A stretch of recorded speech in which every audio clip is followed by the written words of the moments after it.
wherever you are in the world, wherever you're dialing in, welcome to this webinar on exploration opportunities in Africa, with a particular focus on Nigeria, given the panel which we have and the wealth of experience, which is dialing out of Nigeria, where we have significant opportunities.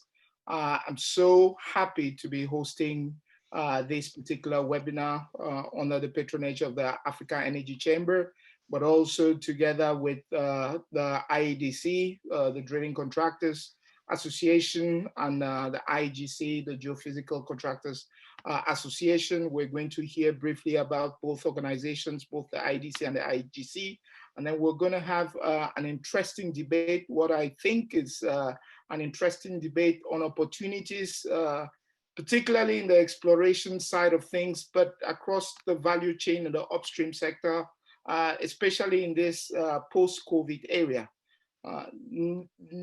Notwithstanding the significant challenges which we see in the oil and gas sector, we do think that there are still significant opportunities for investment and significant returns.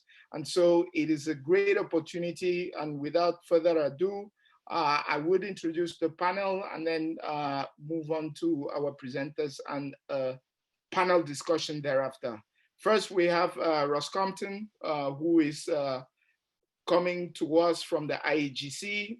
Ross is a consultant with the IAGC, looking at EMEA, which involves Africa. We also have John Scott, who is the Senior Vice President with Polarcus. We have next on the panel, we have Wole Oyetoran, who is a country manager and in charge of new ventures for PGS. We then have engineer Chichi Emenike, who is, has significant experience in the oil and gas sector, more than 20 years in a myriad of roles, variety of roles. She's head of gas ventures with Neconde Energy Limited.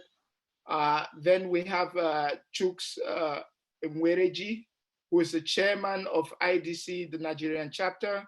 Chuks will be talking to us about IADC and what they've been doing, what they are seeing, which is coming out in 2021 and further beyond. And lastly, we have Chijioke. Chijioke is managing director with ODENL. And worth mentioning that Chijioke is also on the board of the Africa Energy Chamber. Briefly to the chamber, we are an organization that looks to attract investment and to improve the investment environment in the oil and gas sector, in the energy sector broadly in Africa. We look forward to your participation in this. Please send through your questions. And if you have any other further questions, do not hesitate to visit our website and get yourselves plugged in to be able to get as much information and to be able to follow up with a lot of our webinars. I will start with asking Chuks to tell us a little bit about the IADC Nigeria chapter, briefly present what you guys are doing, what the organization is about, and what you are seeing, very importantly, with respect to opportunities for drillers in Nigeria. Thank you. Okay, thank you, Verner. Put up the presentation, please. Okay.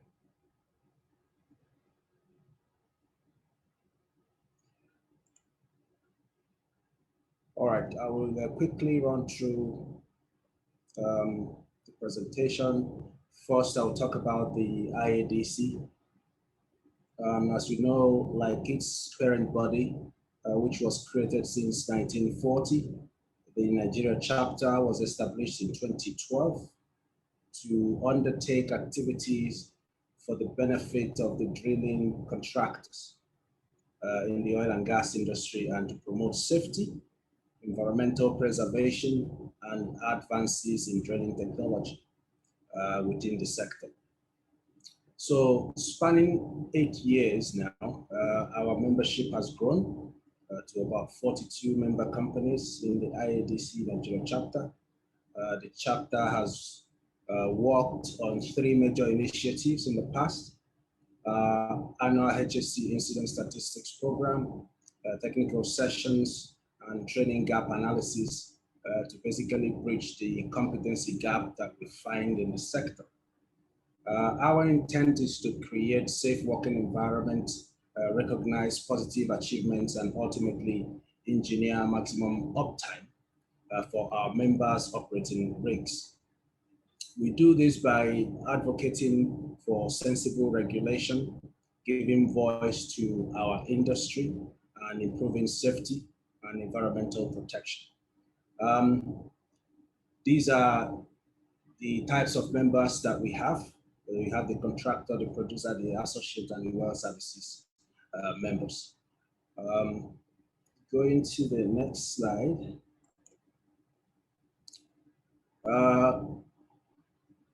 As we all know, the COVID-19 has caused unprecedented crisis in the global economy. In our various operations, we are nowhere close to routine crew changes due to continued quarantine protocols and travel restrictions. For some of the areas where travel has resumed, there are unpredictable schedules and cancellations. The macro backdrop has been extremely challenging. While there have been improvements in Brent oil price in recent times or months, the current price is still way below recent years' averages and well below the level necessary to support improvements in utilization and day rates. We have seen a gradual reopening of economies and routine travels in some countries, but recovery has been slow. Therefore, the demand for oil and gas is likely to remain depressed in the short to medium term. This demand disruption, of course, has led to significant reduction in capital spending for most operators, and we have seen a number of contract terminations and suspensions since the onset of the COVID-19 pandemic. Some companies are unable to cope. Well, we'll go to the next slide. How we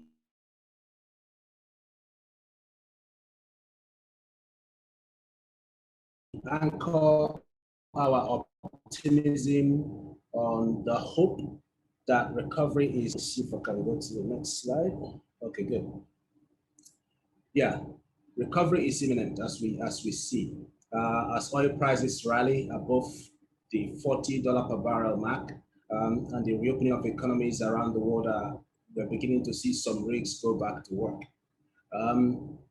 If oil prices continue maintains the $50 per barrel, as has been the case in the past, we are consciously optimistic that activities will increase. This hope is further validated with the recently concluded 2020 marginal fuels bid rounds coordinated by the Department of Petroleum Resources in Nigeria, where a total of 57 fields located on land, swamp, and shallow offshore were offered. Now, following the chart, as we see it, we can see how there was a sharp decline in the number of active rigs in the country. We went from 37 active rigs in February to 25 in March, and the decline continued to about 11 active rigs in July 2020. As economies around the world has gradually began opening, some rigs have gone back to work. This brings us to about at least 16 active rigs at the moment, as at today. Looking further down the trends to the next slide, we can see that in the country as of today, we have about 63 rigs of different types, land, swamp, and offshore. Out of 37 land rigs, 9 are active, 15 are on standby, while 12 are stacked.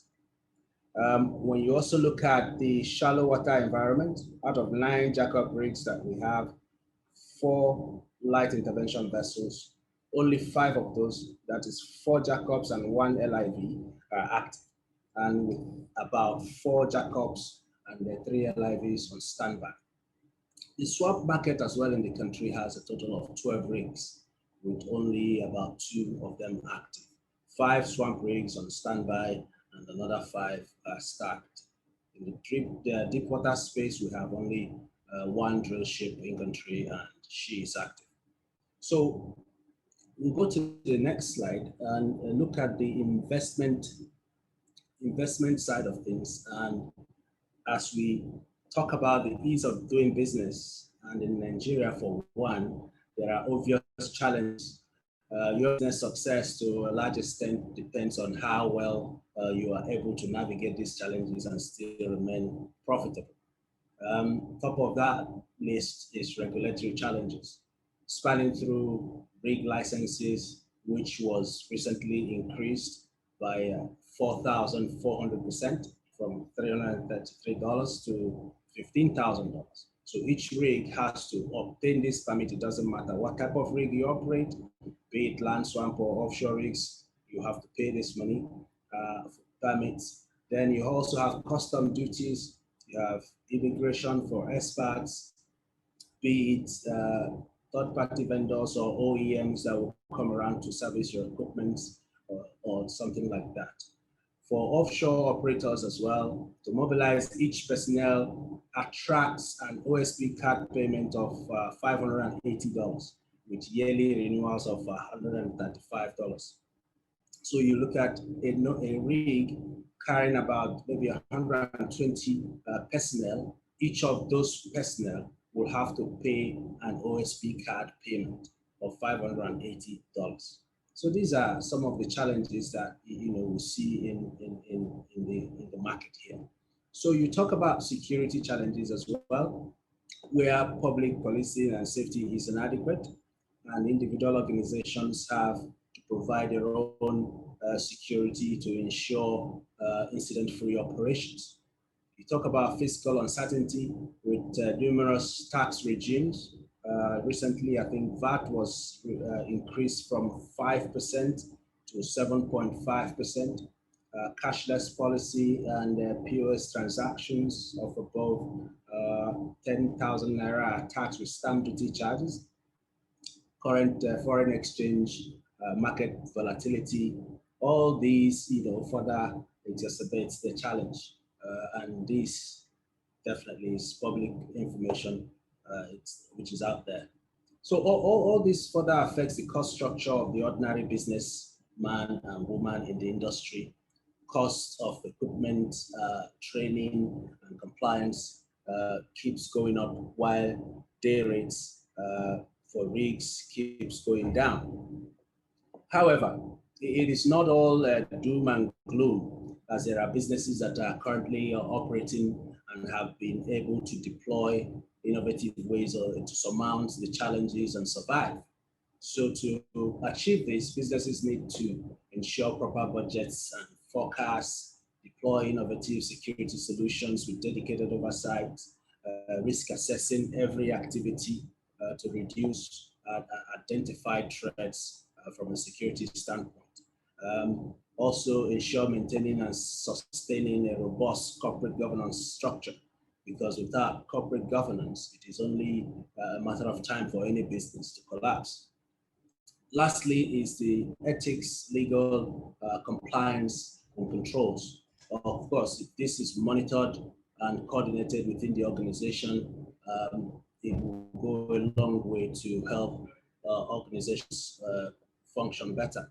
So these recommendations and more, if diligently followed,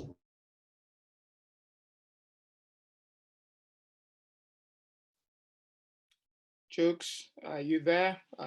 We might have lost you briefly. I hope you come back on. World. Can you hear me? I can hear you faintly, but I guess we've got the gist of what you were saying with respect to your presentation. A number of things which I got is that there is a new normal here. Not really, but if you don't mind, we'll come to you later. What I got from a lot of what you were talking in your presentation was a new normal with respect to the new cost environment and also some of the challenges which the industry faces. Now, what we've seen in a couple of days recently is that the government has tried to come up with updates in the petroleum industry bill to be able to look at some of those changes, but also some of the recent things that have been happening on a regulatory standpoint to adapt and to try and improve. Albeit this might not be enough, but when we look at the amount of subscription which has been reported around potential new licenses with the new licensing round that has come around, it seems to me that there's still significant interest in Nigeria, in Nigerian acreage, in opportunities around exploration in Nigeria. And I'll go to Ross, because before we see the drillers get into action, there is a lot of work that is done by your members in the geophysical community. Can you give us a little bit of flavor of what you were seeing, and also what the IAGC has been trying to canvass for in recent times? Thank you. Certainly, thank you, Verner. And I just want to start by thanking the African Energy Chamber for inviting us to be part of this with the IADC today. It's a pleasure to be involved, and also very grateful to have colleagues Wole and John along today as well. So thank you to them for joining. So very much as Chuks' overview for the IADC, just a brief introduction to the International Association of Geophysical Contractors and some of our activities in Africa. A little background, so we are a membership organization that has been around since 1971. We've got around 80 members, and that's primarily made up of the main geophysical contractors as our governing members, and then supported again by a whole host of suppliers of technology, of personnel, of software and related services. And we also have now a number of multinational oil companies as partners to the association as well, with another category of membership. In terms of our activities in Africa, as we've touched on within our internal call yesterday as a trial run, there are a number of significant oil and gas producers within Africa now. It's not just Nigeria by any means. There are a lot who are producing significant volumes. There have been significant discoveries around the continent, and there is a lot more potential for development both around the continent and I think, as you've touched on, Verner, within Nigeria as well. In terms of our own activities, we have a dedicated Europe, Africa and Middle East committee. So we're not divided into as many chapters as the IADC, but we have a dedicated EAME committee focused on a range of issues within that region. And then specifically, we have an Africa work group, which is more dedicated to looking at particular issues around the continent, be they environmental, fisheries related, governance and so on. So we have some focus from our members in that regard. This slide and the next slide really is just to provide you a snapshot of some of our activities around the region. If you could just step back one, please, Mandisa. So this is an overview of our activities around the continent. So it is only a snapshot from a database, so it doesn't represent all surveys that have ever been undertaken, but it is at least a broad overview of where we've been working. And you can see that there have been surveys off of more or less every nation around the African continent. Some of them at fairly early stages in terms of 2D reconnaissance surveys, and some of them obviously into much greater detail as we've got through to the development stage in a significant number of areas now. If you move on to the next slide, please, Mandisa. So here, sorry, the snapshot of Nigeria there was just to provide that overview of what's been done there. So again, there's a wide range of work being undertaken in terms of reconnaissance work, and then a number of specific focal areas there where we've gone right through to the development stage, conducting 4D surveys and that sort of thing. Next slide, please, Mandisa. Thank you. So in terms of local engagement, a lot of what we do, and as Chuks touched on really, is relating to environmental protection and making sure, or doing our part to ensure that regulations are sensible and that environmental regulations are based on best environmental science. So as an organization, we've become a partner to the Barcelona Convention overseeing North Africa. We're an invited technical expert to the Abidjan Convention, which is focused on West Africa. And we're also trying to engage more with the Nairobi Convention focused on East Africa as well. And we also have broader engagement efforts at a higher level with the United Nations and specifically with the United Nations Environment Programme. And the aim of all of that engagement, as touched on already, is really to ensure that they understand our operations and they understand how well managed they are and can be, and what we do to ensure that we've got high standards of environmental protection within all of what we do, whether that's offshore, which is my slant today, or indeed onshore as well.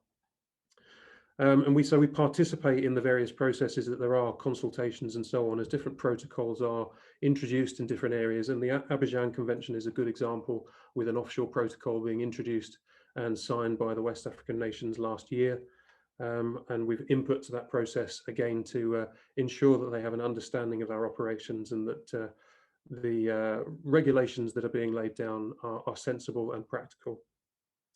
We've been very proactive as an industry body and as an industry in the development of best practice. Most recently, we've developed some environmental impact assessment best practice, which is a tool for all of our members and indeed regulators to use in order to understand the different elements that are required for environmental impact assessments in different areas, and providing them with the best available science in order to input to that. And that's something that is an ongoing process, of course, as science has developed and we understand more about the interactions between our industrial operations and the environment in which we work. And on a sort of more focused issue, we've also developed best practice relating to marine mammals. And really, to expand a little bit on that is the environment in which we work, particularly in areas like Africa. Of course, they're very diverse, and there's a lot of protected areas, there's a lot of marine mammals, there's a lot of biodiversity that we have to work very respectfully with. And so that's a big part of why we create this best practice, to ensure that we're doing the best we can to protect the environment around us. And this slide also speaks to that again. This is an initiative that's been running for some years now by the IAGC, initially from a pilot from a member company called Searcher Seismic, and something that has been taken up by a number of our member companies, including PGS and Polarcus, from whom we have representatives on the call today. And that is to focus on some of the marine plastics and particularly fishing gear that is discarded at sea. It's a twofold issue, really, because it's an enormous problem for biodiversity, but it's also a problem for operations. It costs a lot in terms of entanglement in the gear, slowing down operations, as all of that is cleared from the in-sea equipment. And the object here is to recover that and to report on that and to ensure that those materials are safely disposed of, so that they're not having an ongoing impact on marine life. And so our members play a really important role in that, and it's a particularly important issue around Africa, I would say, not simply because there are indigenous fisheries, but also because there's an awful lot of illegal fishing going on from other nations coming into the waters of African nations and unfortunately exploiting those. And of course, with that comes some of these problems with fishing gear and marine plastics. Next slide, please, Mandisa.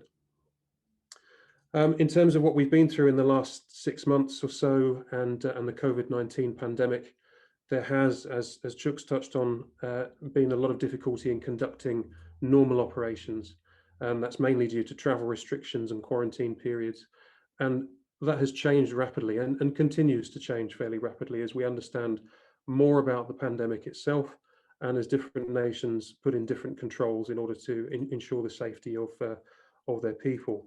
And so that has been very challenging, and I'll come on to what we've been doing in that regard in a moment.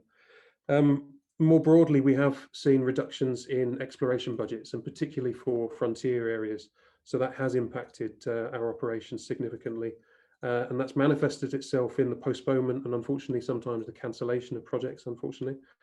And we've also seen the postponement of licensing rounds. And of course, some of that is to ensure that there is enough interest to go forward, but that has also created some uncertainty in the market in terms of members being positioned with the data that is relevant to those licensing rounds going forward, and when that data will be taken up by people applying for leases within those rounds. And unfortunately, again, as Chuks mentioned, for the IADC, we have seen a level of company restructuring and consolidation in this period. Of course, we were coming out of one downturn. Perhaps I would like to say that we were coming out of it before we've unfortunately entered this next one due to the pandemic. In terms of our response and what the IAGC has been working on with members to assist, initially, for all of us, I think a rapid period of fact-finding in order to understand the situation, the longevity that we may expect and that sort of thing. And what we did as an organisation is develop a number of resources for members to ensure that we're providing them with the best information. And of course, a lot of that is public sources that we all have access to, but to put it in one place and to be able to ensure that you're accessing everything from the World Health Organization, from the International Maritime Organization, and any other source that we can provide in order to ensure that there is the right kind of information at people's fingertips.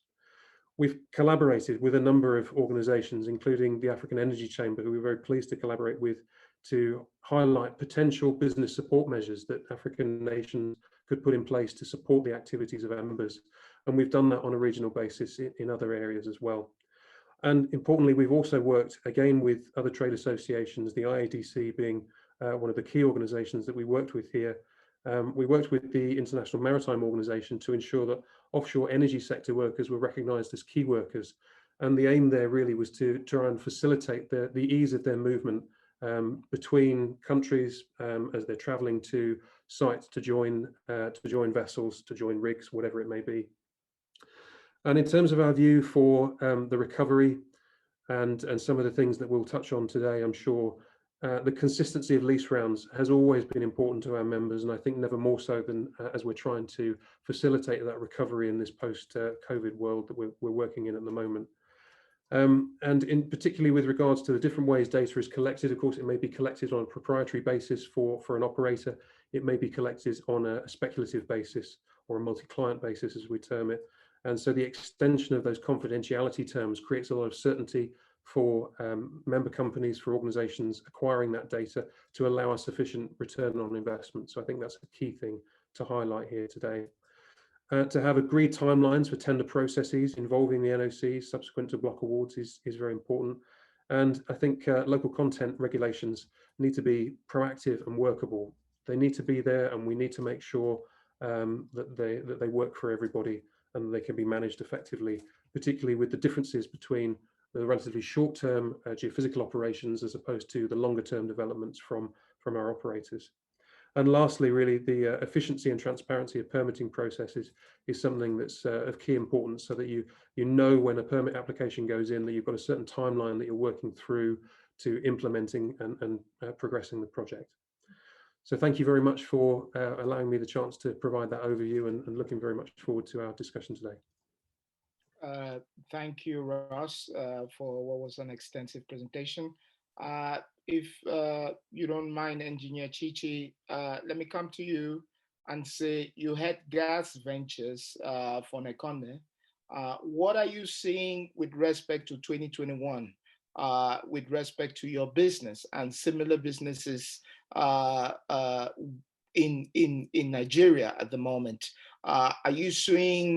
Are we past the angst which came with COVID-19 in that sense, and the downturn in terms of investment in the sector? Are you investing? Are we going to be seeing more gas projects come online in 2021? Okay, thank you, everyone, and thank you. Good afternoon. Thank you, African Energy Chamber and your colleagues.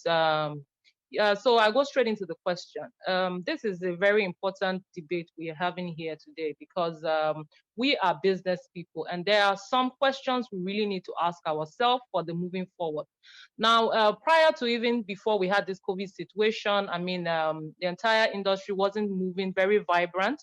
We weren't seeing for Nigeria, so many FDIs were not coming in as they used to. And so now you've come forth to ask, what does it look like? Now, there are some fundamental questions that need to be asked, all right? In the face of declining investment, capital investment, in the region has been falling for some time, and this is across Africa, not particularly, Nigeria. You've had even a demand dynamic shift for clamor for cleaner energy. We have the licensing rounds that we're talking about that are coming up in Nigeria, even across Africa. There's the need by investors to look at higher and quick to return on their investments. We are looking at cost reductions in terms of safety and quality. And some of the more fundamental questions have become, in the face of all this, so which one of the projects are we stepping down? Which projects are more important? What do our financial watches look like as of this time? What is expedient to deliver? Where do we channel our finances? So for 2021, we have seen some rebound. So we've in country for Nigeria across board, you've got some major gas projects which are still coming on stream. So we have Train 7. Train 7 wasn't stopped in any way. You have the AKK that has come up, and I must commend the government. There's been some traction. The minister started out by saying 2020 is the year of gas. We can't fix everything in 1 year, but at least there's been some focus. There are some issues that need to be dealt with. I guess as we go along in this discussion, I will touch on them. But the thing here is, for us, look, we need to wake up in Nigeria. This era of crude business is we can't bury our heads in the sand. We have to take the focus of it. We need to drive this economy towards a cleaner energy economy, towards a gas-based economy. So the focus has to come back to the gas projects. As it is in the companies where I work, so I am on OML 42, where I head the gas business for Neconde Energy Limited. We are developing that asset. It's an old share asset. We're developing it in conjunction with our partners, Nigerian Petroleum Development Company. And we have been looking at gas since this COVID situation, the drop in crude oil prices. And this is just to say, look, you're going to continue to have those geopolitical situations where crude prices will continue to rise and fall. But the thing here is gas, for now, the focus is on gas. There's a need for gas in the Nigerian market. There's need for gas across the world. Gas is the hedge. For me, I've continued to say for Nigeria, gas is the new crude. So we are not. Pardon?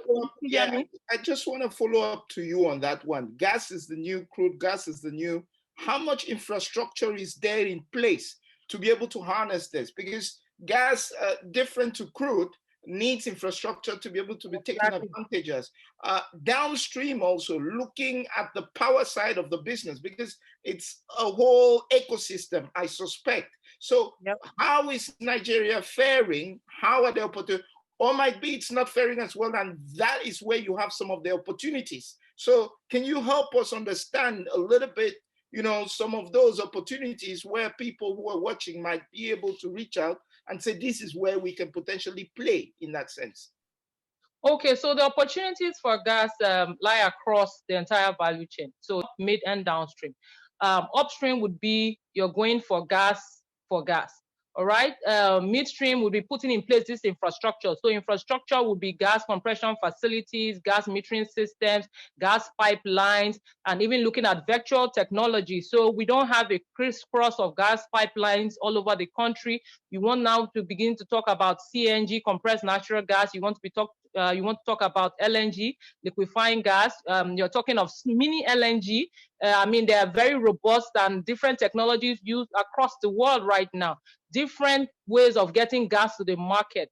The government has also launched the network code, which is a code that is seeking to create a framework to unbundle the gas market. So you have end users going up to the upstream, contriving gas volumes and paying the in-between, the shippers, the transporters, and trying to get that gas down to market. Now, just to quickly speak that one of the issues we've been speaking about is really the commercial framework for gas in Nigeria, the pricing. We're talking about a willing buyer, willing seller situation. We are speaking to the government to allow the gas market to mature. We don't want a situation where this is too regulated. You can't attract the kind of investments you need to develop this gas and get it to market. Now, the fundamental thing here is people need to understand, or the government needs to understand, with gas is a different game altogether. You contrive the market, you lock down the market, then you make the upstream investment. And if the numbers are not making sense, if the economics are not making sense, it just doesn't work. We don't want to see policy flip-flops. We don't want to see policies that are strangulating. We don't want to see the government coming in from a punitive, punitive angle. We want regulations that can encourage investment, regulations that can incentivize. Everywhere in the world, doing business is a risk, but we just want to see those frameworks that will encourage you. We have the gas policy, which came up in 2017. Not too much has happened since then, but like I said, this year in particular, we have seen some traction.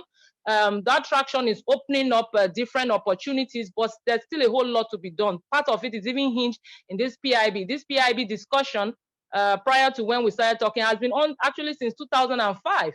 So there was a point where we broke it down, and then we still got very critical parts of it hanging. The fiscals, you got the part around communities still hanging, you got the part around administration still hanging. So in a nutshell, for me, really, as a business person, and for those of us looking for investments to come in, I think the critical areas we're speaking to is the pricing, the regulatory framework. We're also speaking to technology.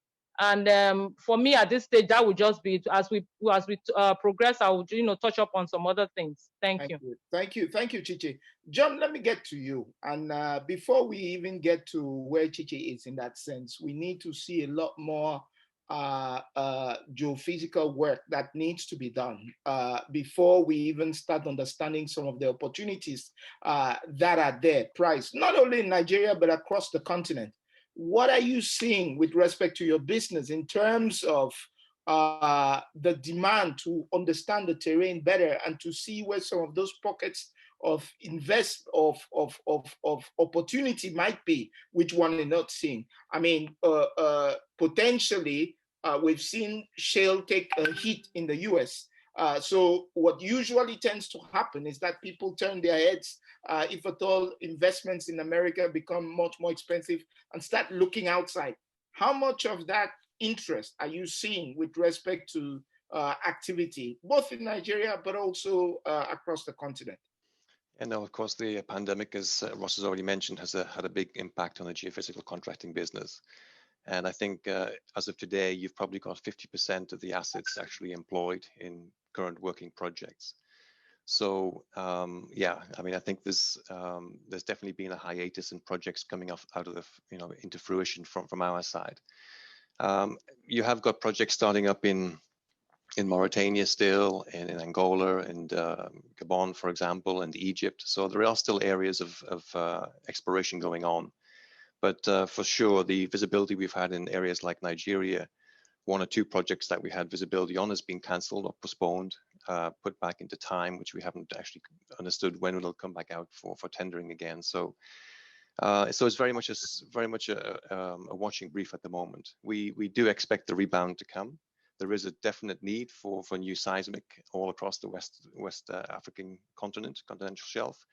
But again, until a couple of things, until the pandemic is addressed in some form or another, until we see a stabilization in the oil price, of course, on the back of that, and in particular in Nigeria, our business is the driver for our business is licensing rounds, and as Ross has pointed out, they've either been cancelled, postponed indefinitely, but that's what we need to see, and of course. Nigeria is, I know there's been a marginal licensing round recently, but outside of that, there hasn't really been a turnover of new acreage, again, which typically drives our business. So, that's what we're looking at in the short and near term, really, is to ensure that we have obviously the platform for these licensing rounds to come out into play. And we haven't seen that to date. Okay, thank you. Chijioke. With respect to we've heard about the licensing round that is coming. We've seen there are a number of licenses marginal field licenses that are going to be given. I suspect off of the back of that in 2021, we're likely to see more demand for rigs for those who want to do workovers and all those kinds of things. Given the new pricing environment, how do you think the industry is going to survive to be able to be viable by the time there is even an uptick in work, especially the cost pressures that some of the indigenous companies are facing? What are you doing yourself in your company to be able to mitigate some of these difficult price decisions and cost decisions that you have to make, or that one has to make? Thank you, and good afternoon, everyone. Perhaps before answering that question, a bit of a background. You know, there's something that we all say, and we hear it said quite a lot, that Nigeria is it's a country that cannot be ignored. You know, all the serious global players in oil and gas need to be Nigeria. And to a large extent, that is true. You can't ignore a country that has the 10th largest oil reserves and, well, the 11th largest gas reserves globally. But there's a sense in which decision makers or policy makers keep repeating that, and it's getting a bit hollow because the world is not going to wait for us to get our act together and begin to invest here simply because we have the potential. Capital is going to flow where it's going to be most efficiently deployed. And the structural setting here has remained inefficient for far too long. And like a few of the speakers have already said, there's really the need to take a look at what we're doing. Now, if we look at the last marginal field rounds, I think that was about 2003, if I'm not mistaken, over 50% of the fields that were awarded at that time, nothing has been done on them. So have we taken a step back to ask ourselves certain questions with regard to why? Have we sorted out the issues that made it unprofitable for the people who got those fields to do something with those fields? There are lots of structural issues that I think we have not addressed. You know, I came back into Nigeria in 2012. At the time I came back, we were already talking about the PIB. This is 2020, we're still talking about the PIB. I remember when I was a student in Nigeria, we're talking about Vision 2000. 2000 came, and then we started talking about Vision 2020. 2020 came, we started talking about Vision 2030.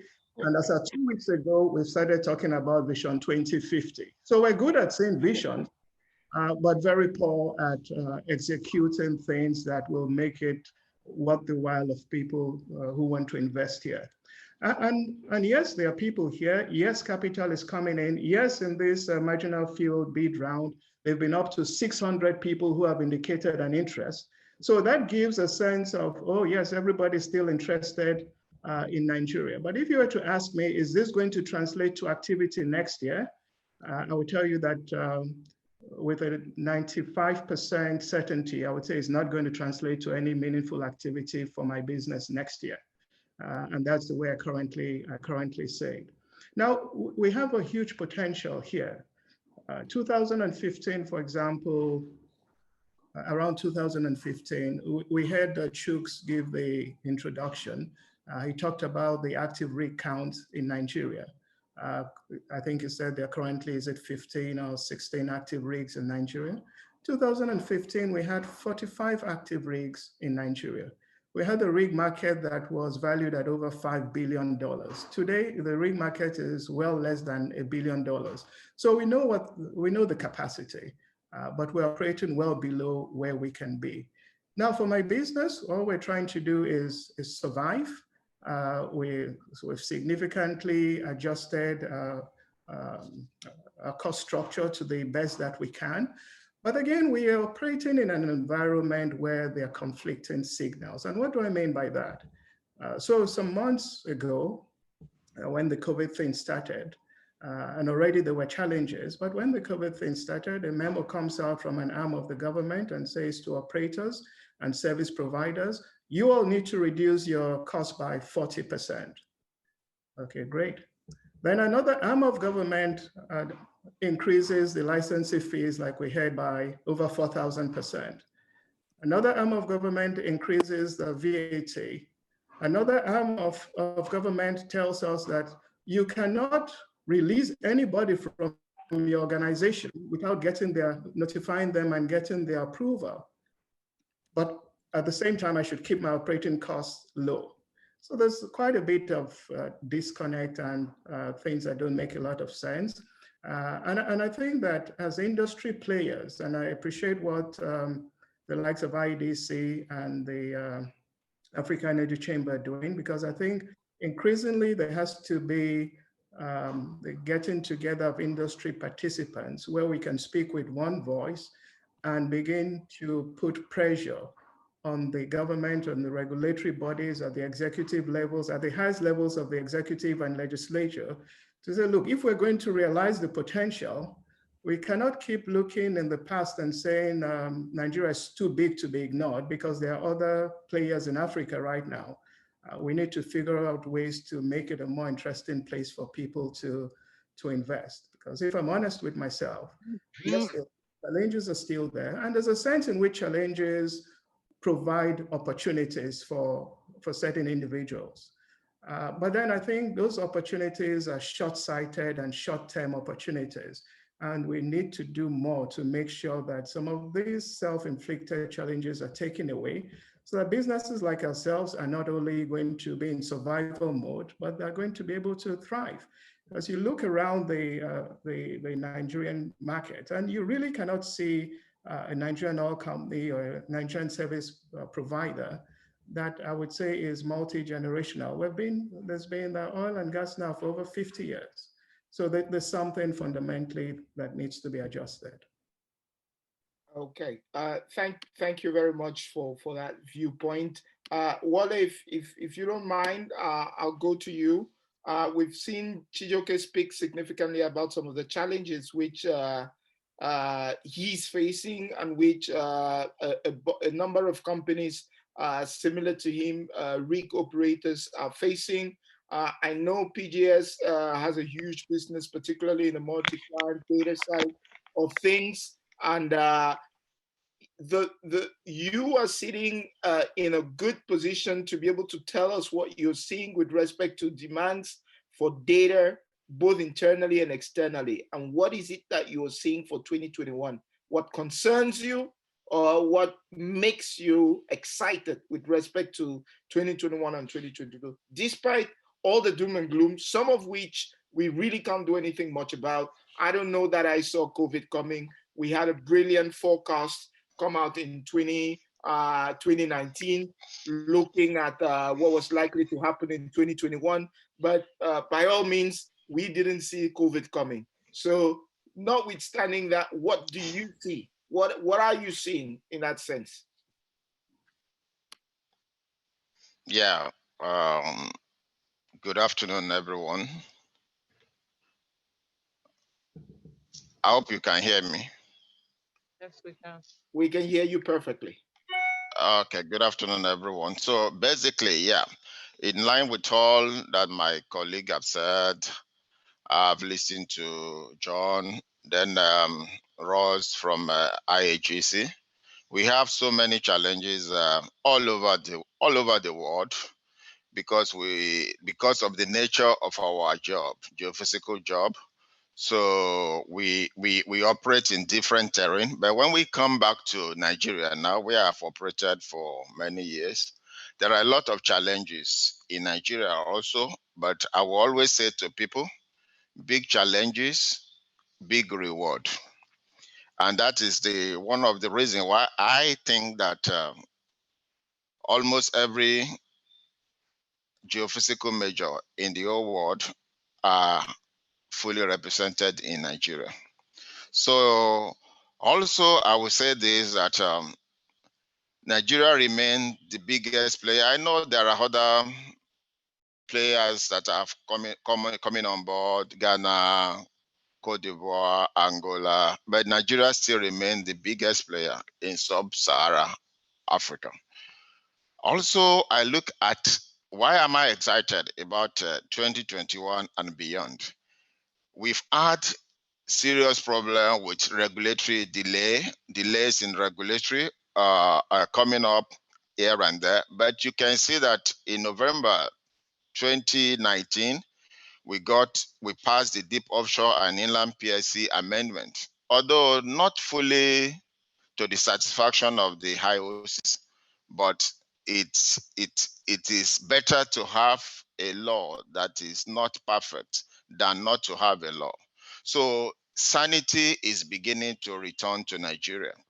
In the past, some of my colleagues have said about 11 years we have been on PIB, the same way we have been on deep offshore inland basin PSC amendment, but it has been done, it's done now. So we have that one passed, even though royalty have increased, but at least the oil company knows the figure they are playing with. Also, the PIB has been, if you look at the news in the recent days, the PIB has been rejigged and now it's passed to the House of Assembly. And from what I've seen, why am I hopeful is that the new House, they've worked they have a very good cooperation with the executive arm of government. So my hope is that the PIB, as it is done, will be passed quickly. Also, when this is passed, all of us, both drillers and geophysical contractors, we've all mentioned something related to licensing, and that is the biggest driver of our business. When there is exploration, there will be drilling, there will be development.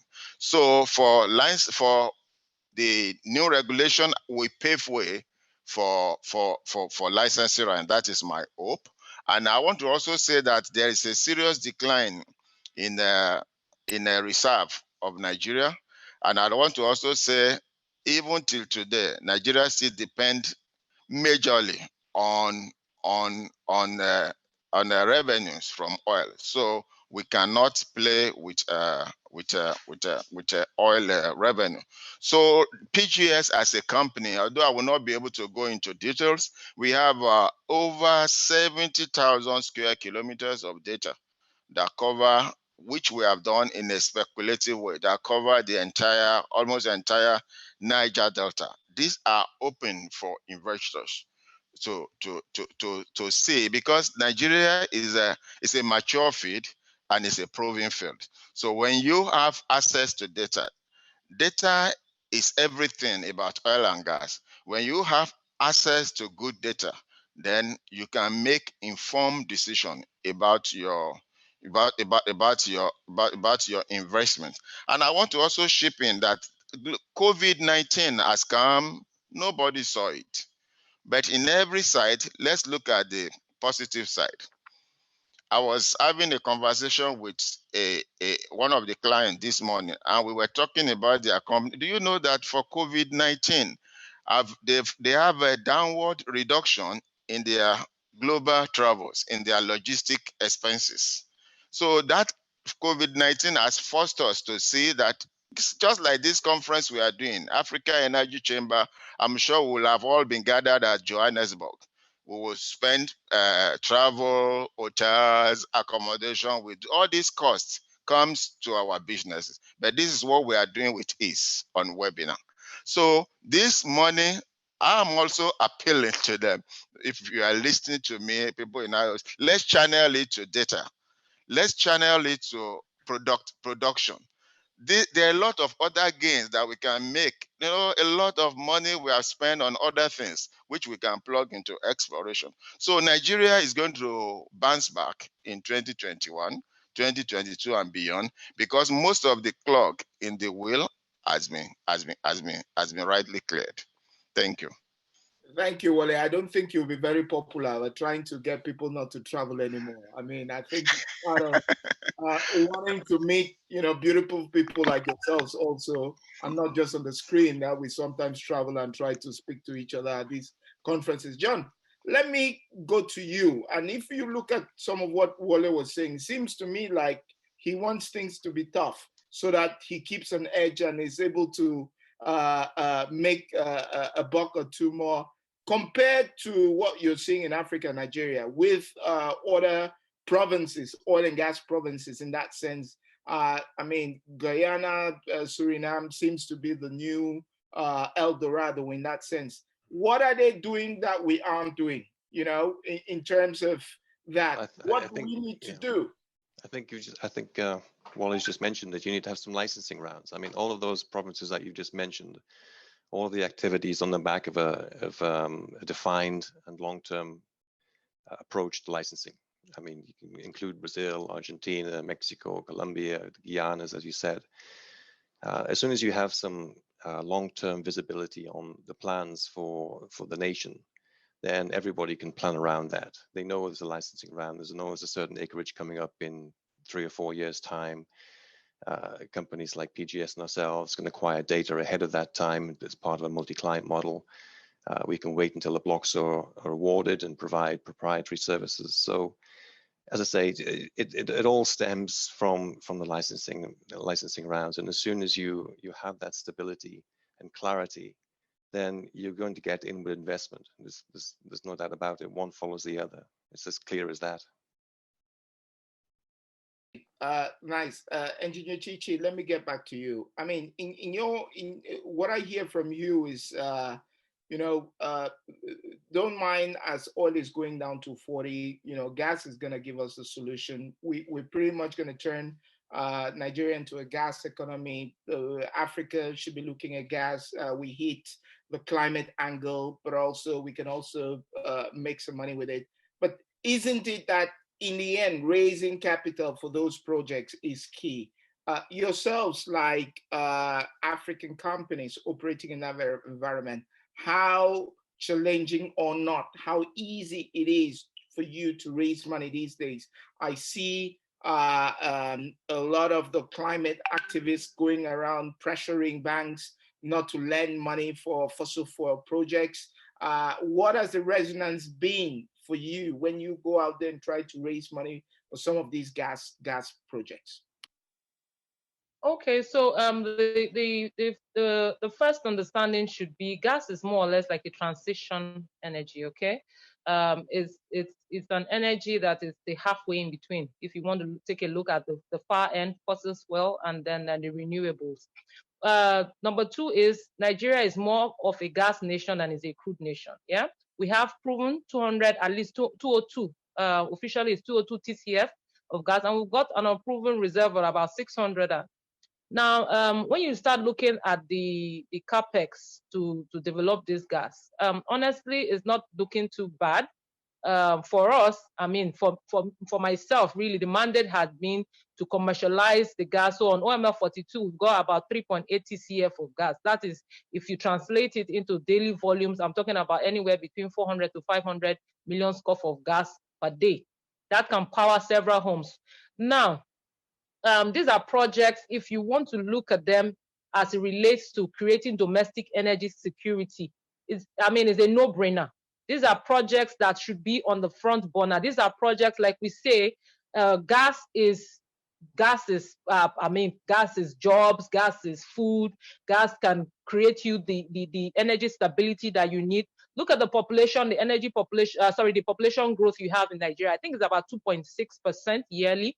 And you have the same population depending on about 5,000 megawatts, you know, across board. That is not sustainable. You have to develop gas to begin to look at industrialization of Nigeria. You can't even begin to talk of the multiplier effect when you look at the GDP, when you look at maybe even the federal government's ERGP program. You know, so the capital for that, what is really the problem is looking at the market. Can the investors see a clear line of sight to how this money comes back? I think someone has said it here before. The thing remains that capital goes to the place of highest returns. Whenever these guys take a look at Africa or wherever the money is going to, they need to be sure, yes, they're taking a risk, but plus or minus, how do we make sure this thing comes back? For me, that is really the issue. We're not having, gas is cleaner energy. You don't want to compare that to your typical traditional fossil fuels like the AGOs, the PMS.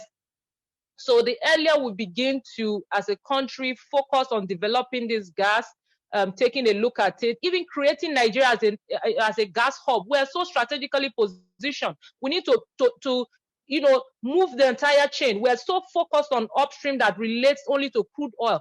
How about opening up the value chain? How about, pumping more gas into the WAC pig, moving into Ghana, Togo, creating jobs, commercializing the entire thing, and making it a full business? Those are the things we need to focus on. Take a look at Qatar. Do you know what Qatar is doing today with even the gas they have? I mean, I was listening in somewhere today, and someone just reminded, that even somewhere like Japan, where they're talking of a very high level of cleaner energy, they're talking, I think they're making energy now out of hydrogen. Qatar is producing ammonia and some other things out of their gas and exporting to the same Japan. So we need to look at this value chain. We need to sit down. There are companies in country, for instance, Seplat. Let me just give it, mention some of the companies that have done well with gas business, feeding the domestic market. Seplat has provided a perfect hedge for their business. They're contributing to the gas development in country. Ourselves on OMF 42, the mandate is to, at least in the next 2 to 3 years, contribute to at least 12%. And yes, so we have conversations that have been ongoing. Those conversations have been slowed down a bit. Some have been stifled. Some are, still ongoing. You have investors who understand what they're looking at, investors who understand the benefits. So it's, I don't see, we haven't had that much issues. I still have conversations ongoing with infrastructure credit firms, everyone jostling and trying to give us financing with better tenure rates and so on and so forth. Those are the ongoing conversations. So for me, really, it's gas is, I say it every day, gas is the new crude. Okay. Well, Chijioke, if I piggyback from what she's saying, so she's not really seeing, whenever the projects come on board, she's not really seeing a difficulty in terms of raising money for doing some of these projects. It then moves down to saying people like yourselves who are servicing these kinds of projects in that sense need to be able to finance your whole operations also. What are you seeing with respect to solutions around financing service companies like yourselves, particularly when you have to refurbish rigs or you have to be able to manage the downtime? Are you looking more at doing that independently, financing it internally? Are you looking at partnerships? Are those partnerships which are with international partners? How do they understand? How do you, as somebody who is based in Nigeria, get them to understand the operating environment, some of the legalese around that, and make sure that in line with their own business exigencies, that you can pretty much have a company, a JV company that is working and making sure that all the partners are comfortable. The whole idea is to try and get more people to move into Africa and to be able to take these opportunities. No, thank you. Well, now with regard to financing, and maybe before I answer that, if you don't mind, let me qualify my outlook in the coming years, because for the next year, in spite of the bid rounds, in spite of the potential for increased activity in relation to the marginal field bids, that will not immediately translate to increased activity for service providers like myself. Okay, so they'll get the fields, and then there's going to be the process of getting their funding sorted out properly, making sure the technical partnerships are all sorted out, even though right now, as part of the bid process, everybody claims to have all of that. But we know in reality, there's going to still be a lot of work afterwards. So I would say that my outlook is cautiously optimistic, but not for next year. For next year, from my perspective, in terms of rig activity, I'll be surprised if there's anything more than 2 to 4 more rigs at the most that will come into the Nigerian market in the offshore space, not speaking of the swarm barge or land rig, but in the offshore jackup and deep water, I would be extremely surprised if we're going to see anything up to 4 rigs. So following years, it may increase, but next year, in terms of tender activity and what's going on, that's my view of the market. Now, speaking about, so it's not all doom and gloom, it's just, I get a bit frustrated from the perspective of, you got a Ferrari, And the driver of the Ferrari is excited that he's competing with a bicycle, so that's where the frustration is. And so it's to find out how can we engage the right people and put sufficient pressure to make us understand we do have a Ferrari. Let's get this thing working the way it should work. And I think engagements like this, and ideas are welcome. Beyond this webinar, it would be good to hear what people think, suggestions on how we can move things forward. Because we talk about these things year in, year out, but we don't see the progress that we need to make. And you know what the wise person says about lunacy is doing the same thing repeatedly and expecting a different outcome. And we need to get out of this lunatic asylum and do something different. Okay, now, but with regard to funding, it is a bit of a challenge for service providers like myself, especially where a rig is a capital intensive business, the kind of rigs we deploy. Okay, so if you take the DS-10, for example, that is a rig that when it was constructed had a price tag in the region of $700 million. Now, as a Nigerian company, it's very doubtful that anybody either locally or internationally would structure that funding for me to deploy the DS-10 in Nigeria, especially when you look at the outlook. Okay, what contract do we have for that rig? We're bringing the rig into Nigeria. It had a 1-year contract, which had options of being renewed. Now, even if you have a contract with options of being renewed for the next 20 years, from the bank's perspective, when they're looking at funding rig assets, they're looking at what is the firm period of your contract. And the firm period of my contract is 1 year. So they're going to limit their funding to that firm period. So that's the challenge we have, especially with the Nigerian banks, where they have a short-term outlook to things. And even if they give you what they consider a long-term financing, it's going to be within 5 years to 7 years. Now you put that side by side with an international operator who can access foreign banks. And when they're looking at funding the same assets, they're going to give you a tenure that is 25 to 30 years. In fact, many times all you're going to do is get a bond, which is a revolving bond, and you never really have to worry about paying the capital. So right from the beginning, as a Nigerian business set up to be less competitive than foreign partners. And that is something that when we talk about local content and investing in assets that we've not quite understood here, that we're structurally set up to fail if I'm compared with a foreign investor coming in. So what's the only way that I can survive?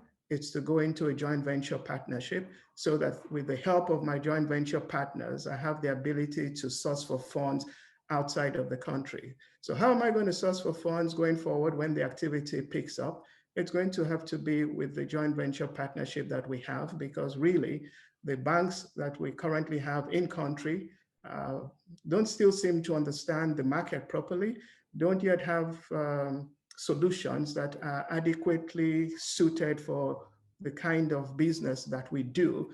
And that's why you look at any drilling contractor that takes a significant loan from a Nigerian bank, it's just a matter of time that that drilling contractor runs into significant problems because it's just structured in a way that cannot work. Okay, thanks for that. Chuks, let me hear from you here, because with respect to what Chijioke has said, it's pretty challenging as an indigenous company, an indigenous driller, for example, to be able to run the business without some really difficult ups and downs in that sense. We've seen quite some retrenchment in the industry recently. But the problem becomes, how do we keep the youth excited in an industry like this one? How do we make sure that we get the best and the brightest to come in? How do we encourage women to join the industry more? This is something which the Africa Energy Chamber has been championing, to try and say, we need to be able to get to excite our best and brightest to be able to come in. We need to be able to get more women into the industry. But with some of what Chijioke has been describing, it becomes difficult for us to be able to make the industry as appealing as one would hope to in that sense. Okay, thanks, Verner. And taking from what Chijioke said, it's extremely challenging. The cost side of things is not just financing or the cost of capital, but you also look at the infrastructural deficit that we have in Nigeria with regards to logistics, movement, and roads, power, every other thing that comes together to help you as a businessman operate or reduce your production cost. It's almost running on the opposite side here. Also, on the attracting young people, I think recently in Ghana in February, we had a conference where we talked about how do we attract, retain, and develop millennials in the industry. And a couple of initiatives that came up and discussions that came up in that conference. So while we were planning to see how the industry can embrace the ideas of bringing young people into the system, COVID-19 struck. And then rigs that ordinarily would keep employees or personnel working have lost their contracts. And as a drilling contractor, if you don't have a contract, there is no revenue to keep your employees. So basically, unemployment is the next thing. A whole lot of people, a lot of youths lost their jobs. And as you know, those jobs are not back yet because the rigs are still down, either demobilized, stacked, or something like that. So it's extremely challenging. And one other thing or area that people do talk about is the approach of the industry during downturns or uncertainties like this. We practically don't save for the rainy day or put plans in place to retain employees because of how the business is structured. Because ordinarily, when things like this happen, the best approach would not be to release all your employees or something like that, but you have no choice. You have no choice because practically you can't keep someone on the job without any means of paying them. So that's the huge setback that affected the plans or the approaches coming out of that discussion on how to keep, retain and attract millennials. And the truth is, when the market does rebound, most of these young talents must have moved on to other careers or other programs. And it makes it further difficult for the oil and gas industry to attract and retain millennials. So it's a challenge. It's something that organizations need to look at ways of planning for those downturns ahead before they happen. Thanks for that. We really need to be able to figure out how to get more younger people interested and invested in the industry in a way as to get their ingenuity to be part of seeking solutions for this. John, I just want to come to you with respect to technology. How have you seen technology changing and delivering results in a way that wasn't the case in the past? And what role is technology playing in reducing costs? Because in the end, overall, we need to be figuring out how we need to reduce costs significantly from finding an opportunity to pretty much finding first oil. So what role is technology playing in that, and how can Nigeria benefit from that? Oh, absolutely. I mean, the seismic acquisition business has always been at the cutting edge of technology, really, when you talk about high compute power, and also even now looking at how we can use artificial intelligence to help the solutions that we have both onshore and offshore on the processing and acquisition side. So to the earlier point about retaining talent and getting talent, I think that we're probably in a better position because it is a highly specialized industry and it is always at the cutting edge. But to answer your question about the data itself, then yes, I mean, there's been certain advances over the last couple of years where we're actually looking at increasing the what's called the trace density. So providing more data to the client means that we can provide higher definition data to the client. And that helps both in the image, addressing imaging challenges and also providing a lot better resolution of data itself. Those things have come really on the back of, again, improvements in technological advances. So things like deep blending, which enables us to effectively tow streamers a lot wider, so making it more efficient, but also increasing the number of sources that we deploy to, again, make sure the quality is not hampered by the increased acquisition configuration. So yes, technology has enabled us to be more efficient without reducing the quality. In fact, it actually has improved the quality of the product that we're providing. So technology drives pretty much everything that we do. And then in terms of remote access, we have this technology where we have a lot of data. We actually acquire a lot of data. And now, because of certain compression techniques, we were able to transmit that data pretty much real time to anywhere in the world. So if you're acquiring data in Nigeria, you literally the next day could be processing it in Houston. So again, all of this kind of technology leads into providing a better product, a more efficient product to the client. And as I say, it's one of the unique things about the seismic acquisition industry. It is always on the forefront of technology. And that, for me, is actually one of the interesting things about the industry. And I think that's how we will in the future maintain the new millenniums coming in, because even things like augmented reality, remote operating rooms, all of that is what the industry is looking at the moment. So it's quite a very interesting space, and technology is something that we're leveraging day in, day out to make sure that we are more efficient and provide a better product to the client effectively. Let me just pass this one to Wole, and then I can might be the same point. I just have a comment here, which from one of the participants who is talking about the significant amount of underemployed and unemployed petroleum engineers in Nigeria and in Africa. This is coming from Basse, who is saying we have that. So why do we keep talking about the difficulty of attracting talent into the oil and gas sector, and we're always talking about this? So what is your take on that, Wole?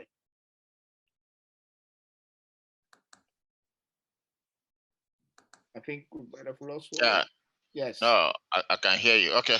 So basically, from the question, we have a lot of talent in Nigeria, and then we have a lot of young men and women out there. So the problem is not about availability of talent. The big challenge here in Nigeria is that the jobs are not there. So and I think also that the number of youth that we turn out every year, the industry and the academics, we don't work together, we don't synchronize together. So the number of youth they turn out is more than the number of jobs that we are creating in Nigeria. So that is the basic challenge that is there.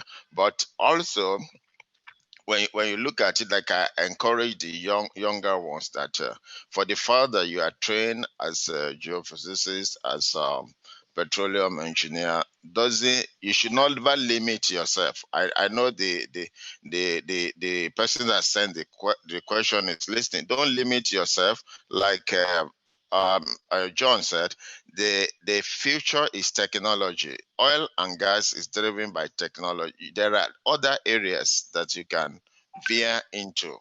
There are, in the area of computing, in the area of coding, in the area of GIS. All these are interrelated. So that is my own encouragement for younger people. Okay, thank you. Ross, just a final one might be from you with respect to what are you looking at governments? If at all you had the ear of the governments, of African governments, what are some of your members, particularly those who are not based in Africa, what are they looking for in order to be able to expand and invest in the different forms of data in that sense, which there is, to be able to do more in the exploration side of things. Thank you, Verner. I think as we've touched on already today, really, I think the key thing is those stability of license rounds. I think that's the key thing.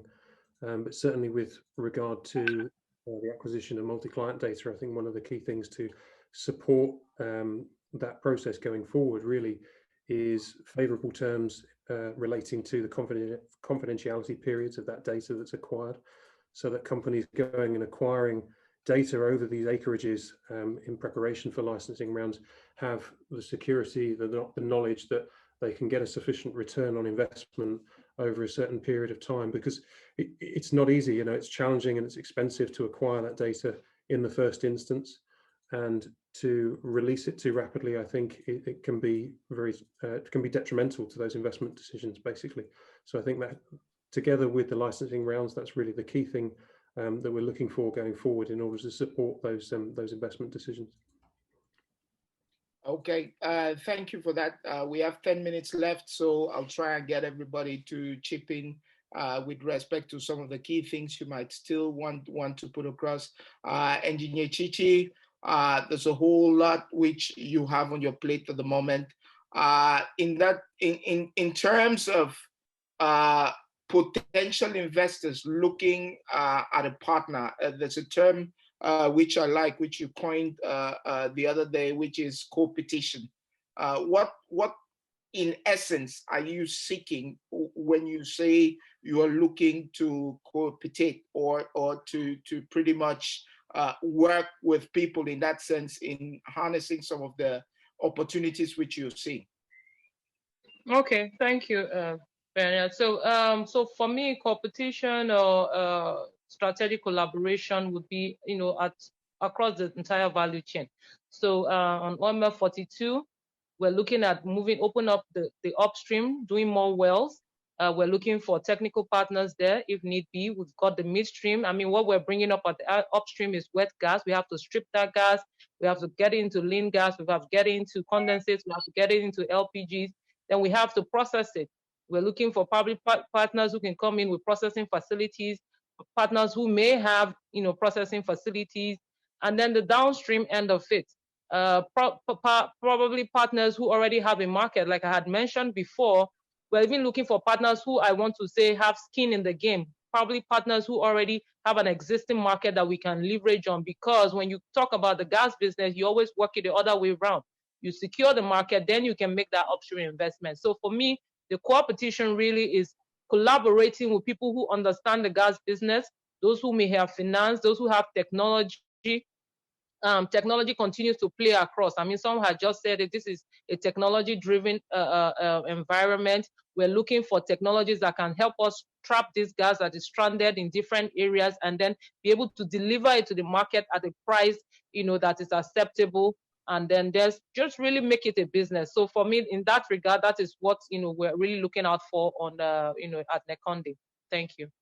Thanks. Chijioke, if I come back to a lot of what you were saying in terms of highlighting the challenges there, but then what is important is that you still see significant opportunities in that sense. So in the end, what would you say one needs to be looking at so that one doesn't get lost into the current, current difficulties in that sense? If one is looking at pretty much strengthening one's position in Nigeria, might it be looking beyond Nigerians' borders as a Nigerian-based company, or is it just pretty much cutting costs to be able to go through this 1 or 2 year period of a dip, which is coming with the realities of the market? So I think that it kind of depends on what one's focus is. So if I'm to take ODENL, for example, our approach is we believe long-term in Nigeria, otherwise we wouldn't be here, we wouldn't be doing what we're doing. And we are a Nigerian-focused company. We're not necessarily interested in expanding beyond Nigeria, but that may be very different for other players. And in fact, there's no reason why we should not have Nigerian independence Nigerian service providers who are providing, whose footprint grows beyond Nigeria, and they become regional players. And in fact, this is part of what we should be looking at, enabling that environment where Nigerian organizations can grow and become dominant players beyond our borders. So we're not yet looking at that. We're still just trying to look at surviving in this environment.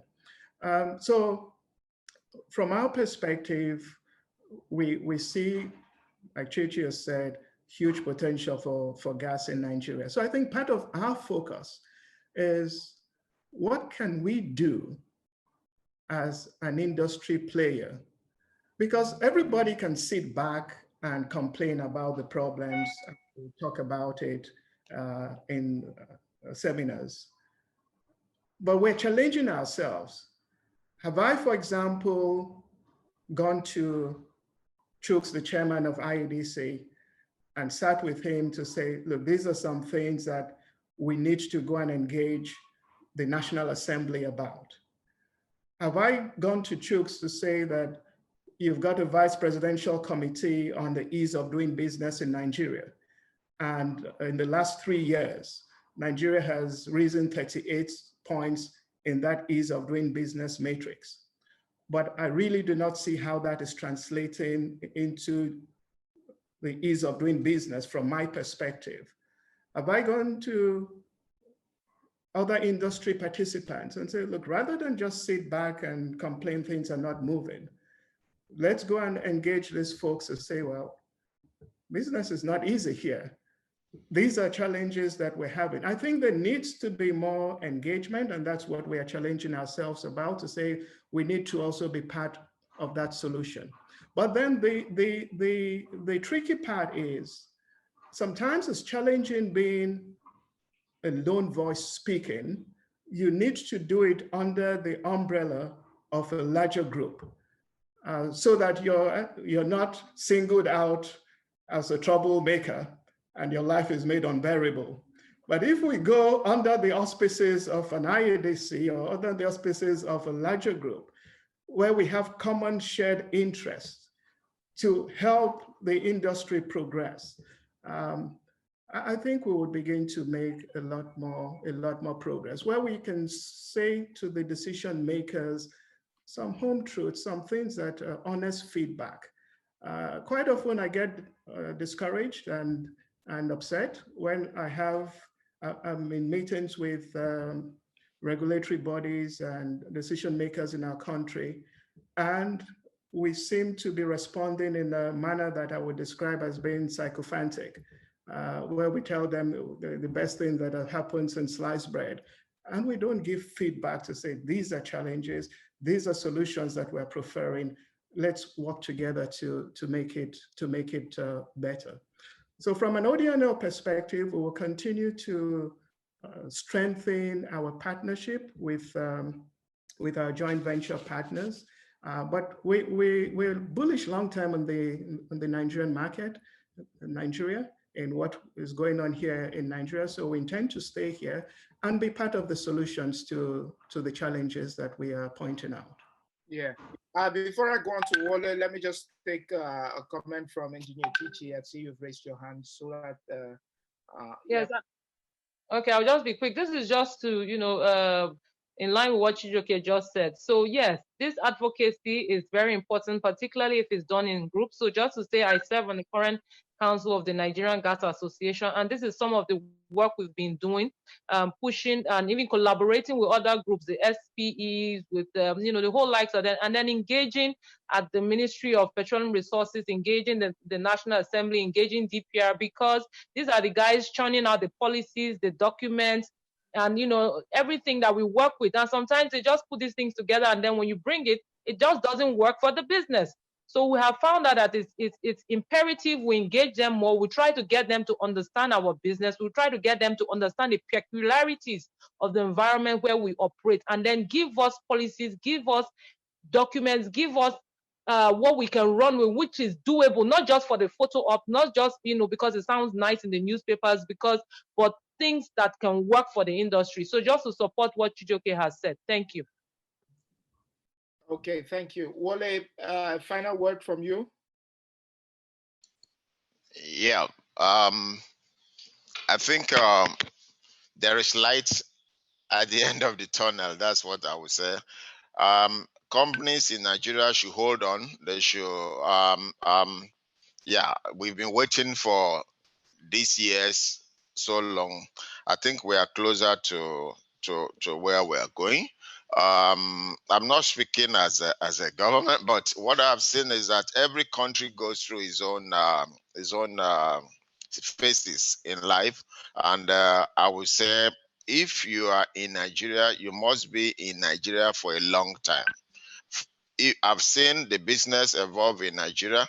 If you come, you want to do a short-term business in Nigeria, sometimes it doesn't go well. But when you come and prepare for the long haul, then you may eventually reap the reward. If you look at some of the IOCs that have been here for long, they are still here. So that means something, it works, it's slow in Nigeria, but it will eventually work. Thank you very much. Okay, thank you. John, final word from you. No, thank you. It's a long time actually since I've worked in Nigeria, so I'm looking forward to getting back there and doing some active work for sure. It's been many years, but I have been many times. But also to Chijoke's earlier point, I mean, I think we can always do more, and you know, we have supported, for example, Ross, and I've been up to a couple of seminars with Ross with the UK regulators, and it all helps. So I will take it on board to do more for sure in that respect. So. Thank you. Okay. Thank you very much to everybody. Thank you for everybody who's tuned in from across the world for being part of this. We are going to continue these discussions in such forums as this, but also across the world, across the board with authorities to be able to find ways to improve the operating environment for all of us. Chuks, maybe you want to give us a final word before we leave. Oh, yes. I thought you wanted to conclude because thank you, everyone. And I do appreciate part of what IADC does, like Chijioke said, is advocacy on sensible regulation. And we continue and we will continue to engage the DPR, the NAPIMS, the NCDMB, the NIPEX, and all the regulatory agencies that regulate the oil and gas industry in Nigeria. And we will continue to do that. And John, yes, we want you back. Come back to Nigeria. We'll be expecting you soon. So the two other things I want to mention is equipment recertification in Nigeria. Most of the equipment we use for our rig operations. To recertify them, you have to ferry them abroad. And sometimes when like the BOP, when it is out of certification, it's even cheaper to buy a new one than going to do a recertification because you have to export it and import it back.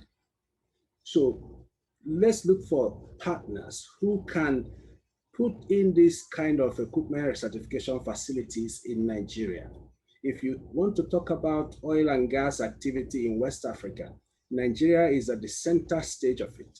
So why do we still have to take these equipments outside of Nigeria to recertify and bring back? Let's have a facility in Nigeria that will do this. Secondly, the government side. We know there are challenges with the infrastructure. And this is why most developed economies look up to private-public partnerships. Why are we not taking advantage of those? Partner with private organizations or institutions, build these roads, construct those facilities, manage them and run them. That way, you get value for money and also the projects get completed. That's my, thank you very much. Thank you very much. I think that's a very nice note to close because there you just laid bare, you know, a significant opportunity for somebody to be able to make a boatload of money. So I'm sure there are a lot of people on this particular webinar who would be rushing to contact you and everybody else to be able to set up some facility in Nigeria. Thank you very much. Thank you, everybody, for being part of this. And I look forward to seeing you at the nearest and next possible opportunity. Thank you, and bye-bye. Thank you. Thank you.